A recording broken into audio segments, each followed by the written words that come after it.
I can probably do it. Okay, it's okay. Greetings to what? Greetings to all. Good evening. Thank you for being part of our event today. My name is Jasmin Sanchez, and thank you.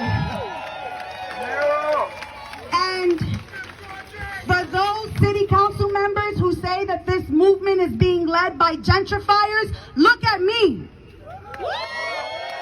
I have lived my entire life in New York City. I was educated in our public school systems, and I live in NYC, the second largest development, Baruch houses. Yeah. I am part of several organizations, the Sunrise Movement,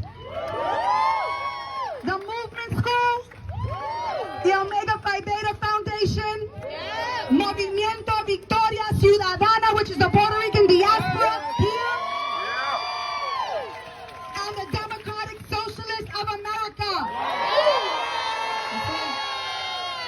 I am on the OC of the AfroSocialists and the NYC Caucuses.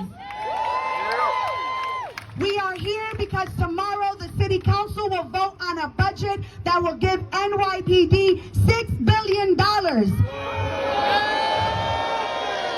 While they give little to housing, education, youth, and healthcare programs. This is unacceptable. We demand that the City Council reduce the police budget by 50%. For those who are not aware, the city's budget is a declaration of the priorities of our city. That's right, it's a moral document. It dictates which problems or people are important to those who create the budget. It is important that people care about this issue because politics plays an important role in our lives every minute of the day.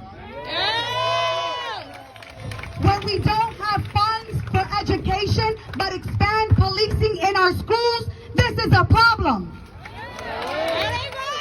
When the state budget cuts funds for healthcare during a pandemic and the city council remains idle and NYPD has money for riot gear, pepper spray, and massive vehicles to kettle us in, we must recognize that this is a problem. When hundreds of thousands of people become unemployed due to a pandemic, they lose the ability to pay rent, and the city council has remained silent and unwilling to have the political courage to push for the canceling of rent. We must recognize that that is a problem.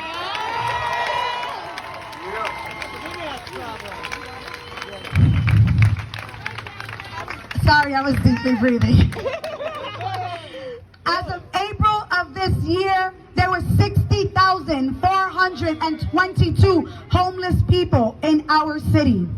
The city council has the power over land use, social housing programs, and development that happens in the city. Instead of serving the people, they use this power to serve the interests of real estate and private entities. That is a problem. There are some who say that the system is failing us. The system is working as designed. It works for those who created it. Our communities are under-resourced, underfunded, and over-policed. The lack of investment in education, healthcare, labor, and housing in our communities is not by mistake, it is by design.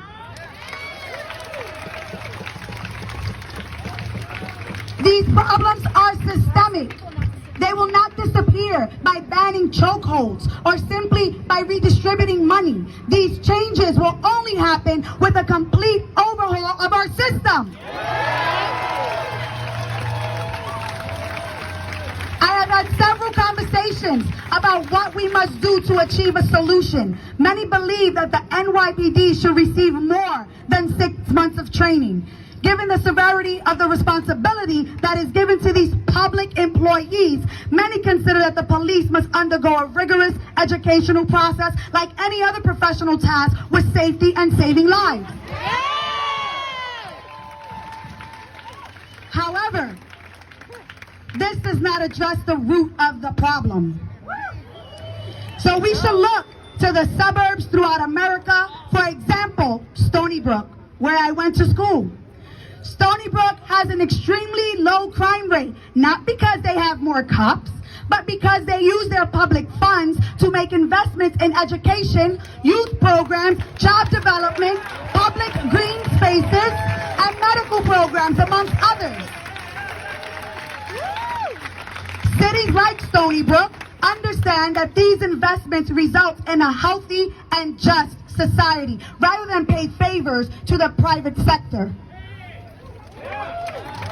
We need to pass legislation that invests in communities that were redlined, that saw planned shrinkage, that were and are the victims of the war on drugs and mass incarceration, and people living in communities that have and are seeing rapid gentrification and displacement.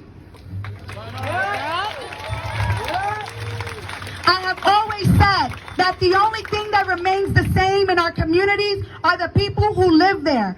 Politicians will come and go, but we will stay. So we have to take care of one another, which is what we're doing today.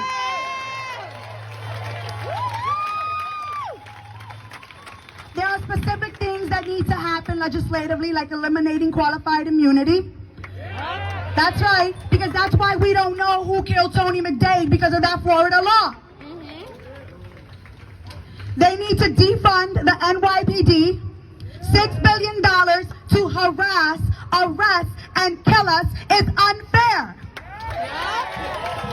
That money must go to education, housing, healthcare, work, CUNY, SYEP, and we need to get the police out of schools and social programs. Power is not something one holds on to. Power is something you use to lift a vision. To create a budget that cuts vital services for residents is sending a clear message that we don't matter, and we will never have a healthy and just society in New York City. And we are here today to say, if the members of the City Council are not on the moral side of this and do not cut the budget by 50%, do not seek our endorsement in 2021.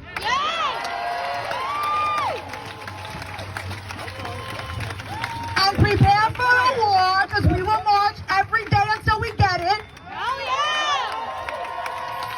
And prepare yourselves, because we are going to run candidates for your seats in 2021.